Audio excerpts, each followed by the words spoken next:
Bonjour à tous. Pour commencer, voici une question. Qu'est-ce qui vous vient à l'esprit lorsque je dis tout? Eh bien, si c'est Jésus est capable, alors vous avez raison. Car comme nous l'avons vu dans la vidéo précédente, et nous continuons de le voir, il est vrai qu'en toute chose, Jésus est capable.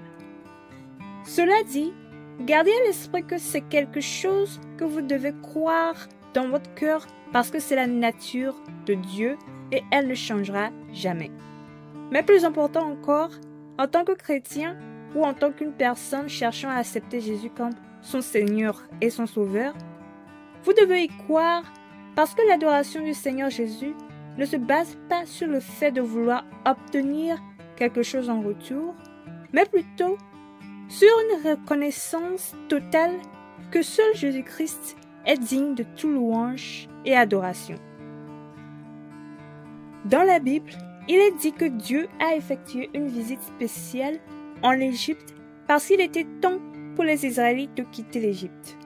À sa venue, les choses commençaient à aller de mal en pis pour les Égyptiens car ils étaient submergés par de différentes plaies, l'une après l'autre. De là, la Bible nous dit que, à cause de l'endurcissement du cœur de Pharaon, les choses sont devenues si mauvaises que les premiers-nés de tous les Égyptiens et de leurs animaux sont morts. Et ce n'est qu'à ce point-là que Pharaon décida de relâcher les Israélites. Cependant, lorsque les Israélites sont sortis de l'Égypte, la Bible dit que Pharaon, parce que son cœur s'est endurci encore, a changé d'avis et a décidé de faire la guerre aux Israélites. Frères en Christ, comme vous pouvez déjà le remarquer, nous nous apprêtons à développer un nouveau sous-thème. En effet, aujourd'hui, nous entrons dans une nouvelle phase de l'étude de notre thème, qui nous communique que le Seigneur Jésus-Christ peut mener tous nos combats. Alors, pour connaître le vif du sujet, allons-y. Après leur départ d'Égypte, la Bible dit que les Israélites firent chemin vers la mer et y campèrent. Et pendant qu'ils étaient là, ils levèrent les yeux et virent que les Égyptiens étaient en marche derrière eux. Puis ils furent terrifiés et scandalisés au point qu'ils se mirent à crier à l'Éternel, parlant contre Moïse.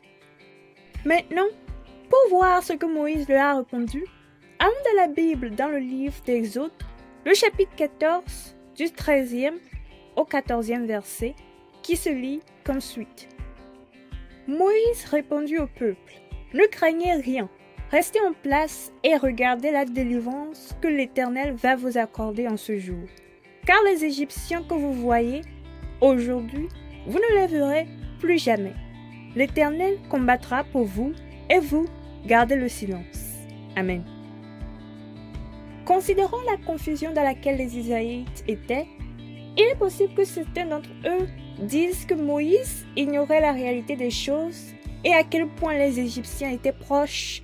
C'est pourquoi il a prononcé ces mots.